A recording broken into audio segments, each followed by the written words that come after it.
Good morning. Online class में आप सभी का स्वागत है। कक्षा 10 के अंदर अपन ने शंकु के पृष्ठीय क्षेत्रफल और आयतन के बारे में अपन ने अध्ययन किया था और उनके सूत्रों के बारे में अपन ने चर्चा की थी। सबसे बड़ी बात अपन ने शंकु की जो बात थी वो शंकु की बात ये थी कि अपने को शंकु की ऊंचाई और तिर्यक ऊंचाई का अपने को ध्यान में रखना है। तो ऊंचाई और तिर्यक ऊंचाई याद करने के लिए तो आपको तिर्यक ऊंचाई का आपको विशेष ध्यान रखना है और साथ ही में इसकी जो ऊंचाई है, ऊंचाई, त्रिज्या और तिर्यक ऊंचाई, इसका आपको संबंध का आपको पता होना चाहिए। ये जो आपका शंकु है उस शंकु की आपको ये जो त्रिज्या है, ये त्रिज्या, ये इसकी ऊंचाई और ये इसकी तिर्यक ऊंचाई, इसका आपको ध्यान रखना है। बाकी और कोई दिक्कत वाली बात नहीं है, सीधी सी बात है। तो अपन दो चार जो प्रश्न है उस प्रश्नों का अवलोकन करते हैं और देखते हैं कि इनकी सूत्रों से इनका कितना संबंध है। हाँ, हालांकि कुछ प्रश्न ऐसे भी हैं जो आराम से हल हो सकते हैं या आप उसको हल कर सकते हो। तो देखिए मैं प्रश्न पढ़ता हूँ और उस सवालों को किस हिसाब से हल करना है वो देखिए आप। एक शंकु की ऊंचाई, ऊंचाई का मतलब केवल ऊंचाई है, तिर्यक ऊंचाई नहीं है। ऊंचाई में तिर्यक ऊंचाई में आपको फर्क पता है कि ऊंचाई और तिर्यक ऊंचाई में फर्क क्या है। तो एक शंकु की केवल ऊंचाई दे रखी है 28 सेंटीमीटर की और आधार की त्रिज्या ऑलरेडी बनाई दे रखी है 21 सेंटीमीटर की। उसका वक्र पृष्ठ का क्षेत्रफल, संपूर्ण पृष्ठीय क्षेत्रफल और आयतन ज्ञात कीजिए। तो भाई साहब बात ऐसी है, इसके अंदर ये सवाल आप कर सकते हैं। बस एक छोटी सी बात है, वो खाली समझ लाएगा, बाकी आप सवाल कर सकते हैं। क्वेश्चन नंबर पहला है, उसके अंदर आपको एक शंकु की आपको सूचना दे रखी है और क्या कहा कि इसके आधार की जो त्रिज्या है वो त्रिज्या 21 सेंटीमीटर दे रखी है। कितनी है? 21 सेंटीमीटर दे रखी है और साथ ही में इसकी जो ऊंचाई है वो ऊंचाई की 28 सेंटीमीटर दे रखी है। सही। जबकि हमारे को वक्र पृष्ठ का क्षेत्रफल ज्ञात करने के लिए हमारे को तिर्यक ऊंचाई का होना जरूरी है। हमारे को तिर्यक ऊंचाई का होना जरूरी है। तो आप बोधायन प्रमेय से आपको इसकी तिर्यक ऊंचाई याद करनी है। बोधायन प्रमेय से आपको तिर्यक ऊंचाई याद करनी है।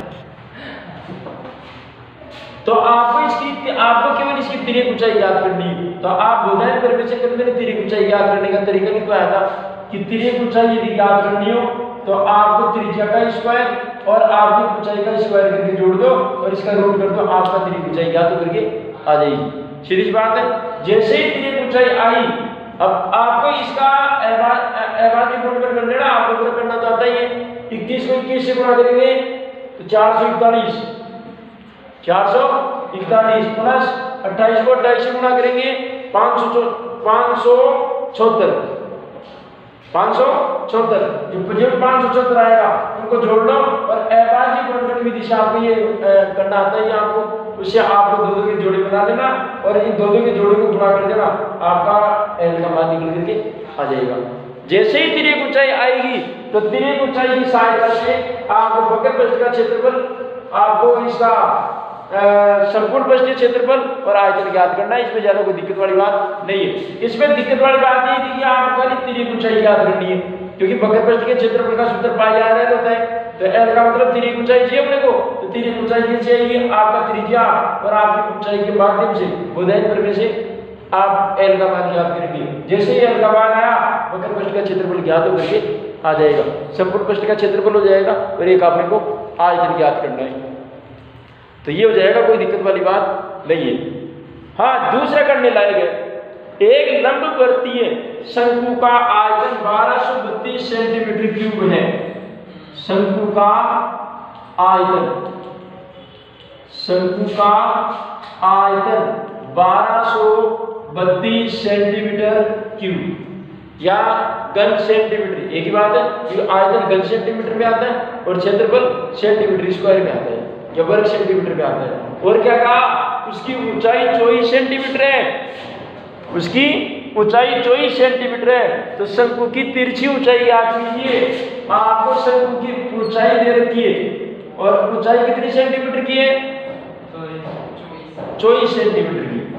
24 सेंटीमीटर की ऊंचाई है। आपको तिरछी ऊंचाई का मतलब आपको इसकी तिर्यक ऊंचाई याद करनी है। तिर्यक यानी तिरछी, सीधी सी बात है। तो आपको इसकी तिर्यक ऊंचाई या तिरछी ऊंचाई आपको ज्ञात करनी है। तो पहली बात तिरछी ऊंचाई ज्ञात तो कर लेंगे, लेकिन एक बात दिमाग लगाओ कि ये हमारा शंकु है, इस शंकु के अंदर हमारा ये केंद्र था, केंद्र की ऊंचाई तो दे दी 24 की, 24 की। हमारे को ये त्रिज्या भी नहीं दे रखी, कोई ये तिर्यक ऊंचाई तो ज्ञात करनी है। तो भाई साहब दोनों में से एक काम तो करना पड़ेगा, या तो त्रिज्या दे दे, त्रिज्या तो देगा, तिर्यक ऊंचाई तो मान लो चलो पूछा है, लेकिन हमारे को त्रिज्या तो चाहिए भाई, दो मान तो होना जरूरी है। अच्छा हमारे पास में चलो ऊंचाई तो दे दी, अगर खुद ही कह रहा है ऊंचाई 24 सेंटीमीटर है, लेकिन हमारे पास में त्रिज्या नहीं है ना। तो आपको इस शंकु के आयतन से आपको इसकी क्या ज्ञात करनी पड़ेगी, त्रिज्या। जैसे ही त्रिज्या आई बोधायन पर में से एल का मान निकल करके आएगा। चलो साहब शंकु का आयतन, शंकु का आयतन होता है 1/3, यानी बेलन के आयतन का 1/3, आधा नहीं 1/3, आधा तो 1/2 होता है, 1/3। तो 1/3 पाई आर स्क्वायर एच बराबर इसका आयतन दे रखा है 1232 सेंटीमीटर क्यूब। सही बात है। अब जो मान दे रखा है उसको तो रख दो और बाकी खाली छोड़ दो। अच्छा त्रिज्या की आप करनी है साहब, ऊंचाई दे रखी है 24 की, तो एक काम करो 1 2 ये 3, ये तीनों सारे के सारे एक दूसरे से क्या है, ये क्या है, ये गुणा। हमेशा ध्यान रखना दो को दो के बीच में अगर 1/3 पाई, अब इनके बीच में किसी का चिन्ह नहीं है तो गुणा का चिन्ह मानते हैं, इसका चिन्ह मानते हैं, गुणा का चिन्ह मानते हैं। ठीक साहब। अब ये सारे के सारे पद एक दूसरे से गुणा है, खाली त्रिज्या तो ज्ञात करनी है। हमारे पास में 1/3 है, पाई का मान 22/7 ले लेंगे, त्रिज्या हमारे को ज्ञात करनी है और ऊंचाई को दे रखी है। सही, ये गुणा है, सारे के सारे गुणा है, तो इधर आकर किसकी किस पे जाएंगे, भाग में। किस पे जाएंगे, भाग में। तो आर स्क्वायर बराबर 1232 बटा 1/3 करूंगा तो ये 3 क्या हो जाएगा, ऊपर चला जाएगा, तो 3 ऊपर चला गया, बटा पाई आएगा, पाई का मान 22/7 होता है, तो ये 7 भी क्या हो जाएगा, ऊपर चला जाएगा। सही। ऊंचाई है तो ऊंचाई कितनी है, 24, ये लो साहब 24। सही। अब जितने कटते उतने काटो, आर स्क्वायर का मान याद तो फिर क्या आएगा, आओ साहब 132 1232 3 गुणा 7 बटा 22 गुणा 24, 3 एकम 3 और 3 8 24, 22 6 132 होते हैं, 22 बजे 110 कर दो, 22 बजे 110, बच गए कितने, इधर 3 बच गए, इधर 1 बच गए, इधर 2 बच गए, 22 की 132 56। फुट आउट वाली बात नहीं है। सही है। 8 8 8 7 56 और 7 7 49, 7 7 49, इस सब को काटा पीटी किया तो आर स्क्वायर का मान कितना आया, 49 आया। अब मैं दोनों का वर्गमूल करूंगा, तो आर बराबर 49 का रूट कर दूंगा, मैं इसका वर्गमूल करूंगा तो आर बच गया, और 49 का वर्गमूल करूंगा तो 7 आता है। इसका मतलब त्रिज्या कितने सेंटीमीटर की हो गई, 7 सेंटीमीटर की। त्रिज्या कितने सेंटीमीटर की हो गई, 7 सेंटीमीटर की। अच्छा अपने पास में इस शंकु की त्रिज्या आ गई 7 सेंटीमीटर की, लेकिन ये तो भाई साहब ऊंचाई तिर्यक ऊंचाई है, ऊंचाई क्या है, तिर्यक ऊंचाई है, तो तिर्यक ऊंचाई याद कर लो। तिर्यक ऊंचाई L बराबर स्क्वायर रूट आर का स्क्वायर प्लस ऊंचाई का स्क्वायर, आर का स्क्वायर प्लस ऊंचाई का स्क्वायर, तो L बराबर तिर्यक ऊंचाई। अच्छा आर का मान तो आ गया 7, आर का मान तो 7, ऊंचाई पहले से 24 दे रखी है, 24 का स्क्वायर। सही है साहब। L बराबर 7 7 49, 24 24 500 4 4 16 576, 576। अगर आपको 24 का वर्गमूल करना है, 24 × 4 का होल स्क्वायर कर दो, a प्लस b का होल स्क्वायर हो गया, 1b का होल स्क्वायर का मतलब a square plus 2ab plus b square है। ये a का मान भी b का मान, दिमाग से काम होता है। a का स्क्वायर करूंगा यानी 20 का स्क्वायर करूंगा तो 400 प्लस 2 × 20 × 4, तो 20 × 40, 40 को 4 से गुणा करोगे 160, 4 4 16, और प्लस b का मतलब 4 का स्क्वायर 4 4 16। बताओ ये 500 500 इधर 600 600 500 इधर 560 और प्लस 16 ये 576 होगी। सही है। तो आपको ये चीजें तो आपको दिमाग लगानी पड़ेगी। पर मैंने बार बार कहा है, जब तक यदि आपकी गणितीय क्षमता यदि कमजोर है तो क्वेश्चन डेफिनेटली छूटेंगे। आपको बता दूं 30% आते हैं बोर्ड के अंदर, और उन 3 प्रश्नों को आपको 3.25 घंटे में करना होता है। 3.25 घंटे में 15 मिनट तो आपको पेपर पढ़ने की जाती है, और 15 मिनट पेपर पढ़ने के बाद में यदि जोड़ बाकी अगर नहीं करते रहे, तो हम तो अनपढ़ आदमी है, गुणा करना आता नहीं है, जो घटाव करना आता नहीं है, हासिल ले रहे हैं उंगली में गिन रहे, तो आपका 1 घंटा तो जोड़ बाकी में ही जाएगा। बाकी 2 घंटे में आपसे 30% नहीं होंगे। जब टेस्ट में 1 घंटे में आपसे 10% नहीं हो सकते, तो मैं समझ सकता हूँ कि 3 घंटे की 3.25 घंटे में 30% करना बहुत कांटे की दाल होती है। वो इसका एक ही तरीका है कि अभ्यास किया जा सकता है, निशान बढ़ जाता है शरीर के अंदर। रविदास जी का एक दुआ आता है कि करत करत अभ्यास के जड़पति हो सुजान, रसरी आवद जात दे रसरी पड़त निशान। जैसे वो कुएं के अंदर पानी निकालती है पनियारी, तो रस्सी और इस फिरनी के बीच में बार बार घर्षण के कारण रस्सी पर निशान बढ़ जाता है उस फिरनी का। बार बार वो अभ्यास करती है एक चीज का। तो अगर चीज का अभ्यास किया जाए तो गणित का अभ्यास किया जाए। अच्छा, गणित की टेक्नोलॉजी के लिए हमारे पास में सर्वसेमिकाएं पढ़ी है, वैदिक गणित पढ़ी है, वैदिक गणित के साथ में अन्य ज्यामिति पढ़ी है, अंकगणित पढ़ी है। तो ऐसे कई प्रकार की गणित है जिनके सॉफ्टवेयर तरीके से उनका जोड़ बाकी गुणा किया जा सकता है आराम से।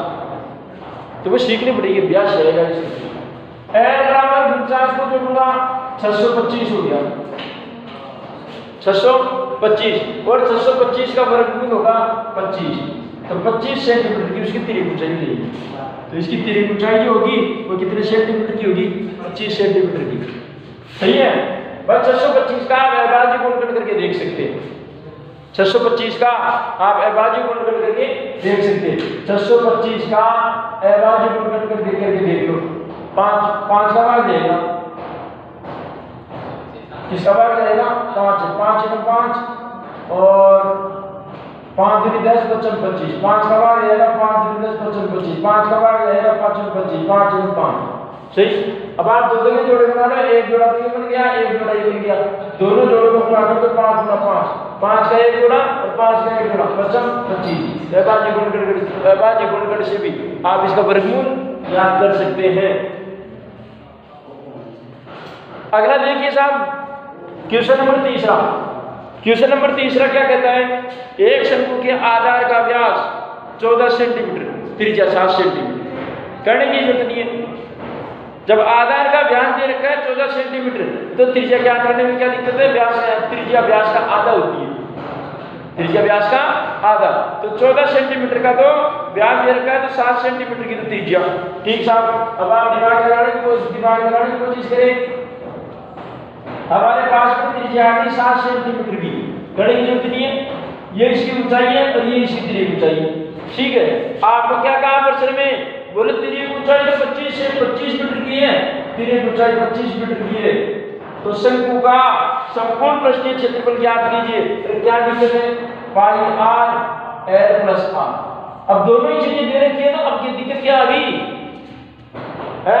पाई का मान 22/7, त्रिज्या का मान 7, l + r, l का मान तिरक ऊंचाई 25 प्लस त्रिज्या का मान 7, 25 और 7 कितने होते हैं? 32। तो 22/7 × 7 × 32, 7 से 7 मिल गए, 22 और 32 से गुणा कर दो, आपके उत्तर निकल करके आ जाएगी। क्या दिक्कत है? तो गुणा करके देख सकते हैं। 22 × 44, 4, 22 × 66, 66 और 4 70, तो 704 सेंटीमीटर स्क्वायर का उसका क्षेत्रफल हो गया।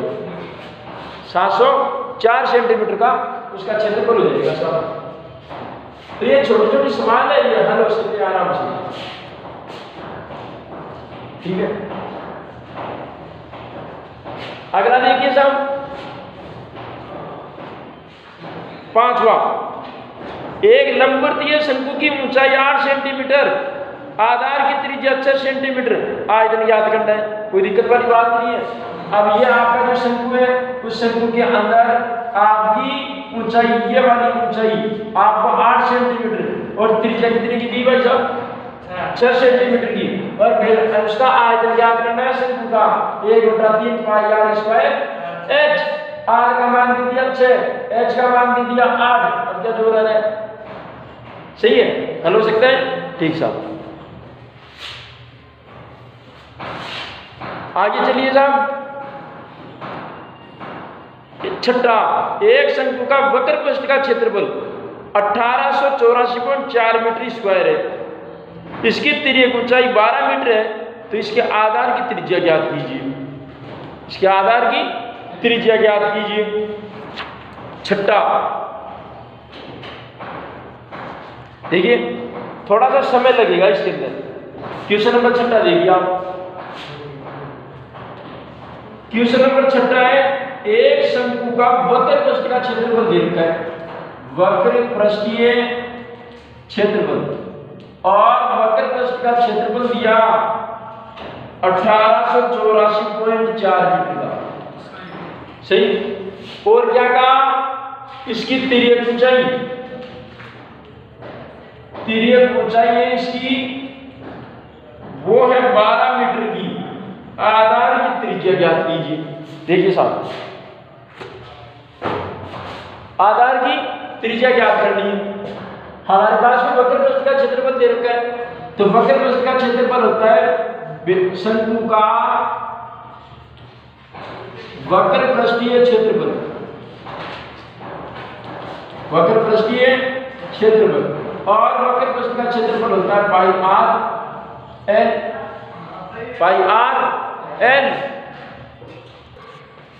हाय, तो शंकु का वक्र पृष्ठ का क्षेत्रफल पाई आर एल। तो पाई आर एल बराबर 1884.4 सेंटीमीटर। क्षेत्रफल के बराबर क्षेत्रफल लिख दिया, क्या दिक्कत है भाई? क्षेत्रफल का सूत्र ये होता है, क्षेत्रफल ये मैंने याद कर रखा है तो बराबर कर दिया। आपसे इसकी त्रिज्या पूछिए। क्यों त्रिज्या पूछिए? ठीक साहब। अच्छा, मुझे ये त्रिज्या याद करनी है। तिर्यक ऊंचाई प्रश्न में दे दी 12, पाई का मान अपने को पता है। ठीक साहब। तो ये दोनों गुणा में पक्षांतर करने में किसको कर दूंगा? भाग में। तो r बराबर 1884.4 बटा पाई एल पाई एल। ठीक है साहब। तो r बराबर 1884.4 बटा पाई का मान तो 22/7 होता है। ये 7 ऊपर चले जाएंगे, गुणा 7 और गुणा तिर्यक ऊंचाई कितनी थी? 12। ये लो साहब बात सही बात है। अच्छा, मैं ये 10 बल्लभ का चिन्ह हटा दूं, 10 बल्लभ का चिन्ह हटा दूंगा तो गुणा 10 कर दूंगा, गुणा 10 कर दूंगा। तो r बराबर तिर्यक ऊंचाई है। आओ तिर्यक ऊंचाई याद कर दे। 1884 4 गुणा 7 बटा 22 गुणा 12 गुणा 10। 12 गुणा 10। अब इसको मैं काटा पीटी करता हूं। तो इन सबको काटा पीटी करने पर 49.9 आता है। 49 आर का मतलब 49.9 आता है। तो अब ये 49.9 मीटर में आपकी माप दे रखी है, क्योंकि माप मीटर में थी सारी। अब मैं इस मीटर को सेंटीमीटर में बढ़ाऊंगा तो मैं मीटर को लगभग बढ़ा लेता हूं। लगभग बढ़ाया तो लगभग 50 मीटर बनती है, लगभग 50 मीटर बनती है। अब इस मीटर को मैं सेंटीमीटर बढ़ाऊंगा तो मीटर को सेंटीमीटर बनाने के लिए 100 का क्या दोगे? भाग। 100 का क्या दोगे? भाग दोगे। तो r बराबर 50 मीटर लगभग और 100 का भाग दूंगा। तो भाई साहब 2 जोड़ करके पॉइंट लगाओ, 2 जोड़ करके पॉइंट लगाओ, 2 जोड़ करके पॉइंट लगाऊंगा तो 0.50 या 0.5 सेंटीमीटर की माप होगी। तो लगभग 5 मीटर की या 5 सेंटीमीटर की माप है, लगभग 5 है। तो इस पर अब मेरी बात सुने आप, मेरी बात सुने आप।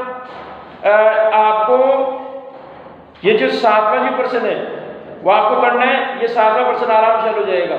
8वां प्रश्न यदि आपको आता है तो आप करने की कोशिश करेंगे, वरना मैं करवाऊंगा इस सवाल को। इस सवाल में डाउट भी है और कुछ हद तक समस्या भी आ सकती है। उसके 2 उत्तर होंगे। 8वें प्रश्न के 2 उत्तर आ सकते हैं और दोनों ही सही है। माप के आधार पर उसको सिद्ध करके हम बताएंगे, आएगा तो। और क्वेश्चन नंबर 9 आपको तिर्यक ऊंचाई और त्रिज्या का अनुपात दे रखा है। तो आप मान लेना माना कि तिर्यक ऊंचाई तो 7x और त्रिज्या 4x, x की वैल्यू ज्ञात होकर के आएगी। जो x का मान आएगा उसको 7 से गुणा कर देना, जो x का मान आएगा उसको 4 से गुणा कर देना, दोनों का मान आ जाएगा त्रिज्या या तिर्यक ऊंचाई का, दोनों में से कोई सा भी। तो आप x लगा देना। माना कि तिर्यक ऊंचाई तो 7x सेंटीमीटर और त्रिज्या 4x सेंटीमीटर। अब आप जो आयतन दे रखा है, जो कुछ भी क्षेत्रफल दे रखा है, तो आप उसे ज्ञात कर लेना वक्र पृष्ठ का क्षेत्रफल बराबर करके, सीधी सी बात है। और 10वें प्रश्न में 9 मीटर ऊंचे शंकु के आकार के टेंट की आधार की परिधि 44 मीटर है। इस परिधि से त्रिज्या ज्ञात करनी है। परिधि का मान होता है 2 पाई r बराबर 44, तो r बराबर 44 बटा 2 पाई, तो r बराबर 7। भाई बाई दूनी 44 से 44 घट गया 7 बच गया, तो r बराबर 7 आ गया। तो त्रिज्या 7 मीटर की हो जाएगी और आपको ऊंचाई दे रखी है 9 मीटर की। अंदर की वायु का आयतन ज्ञात कीजिए। तो उस टेंट के अंदर जो हवा भरी जाने वाली जो आयतन को बताना है, तो शंकु का आपको आयतन ज्ञात करना है। और शंकु का आयतन होता है बेलन के आयतन का 1/3 वायुसा, यानी 1/3 पाई r स्क्वायर h। तो कोई दिक्कत वाली बात नहीं है, आपको दोनों माप दे रखी है। 11वां 12वां 13वां और 14वां ये प्रश्न मेरे को करवाने पड़ेंगे। आते आप आते हैं तो और भी अच्छी बात है, वह हम करवा देंगे। आज के लिए इतना ही। बहुत बहुत धन्यवाद। और इन क्वेश्चनों को आपको करना है।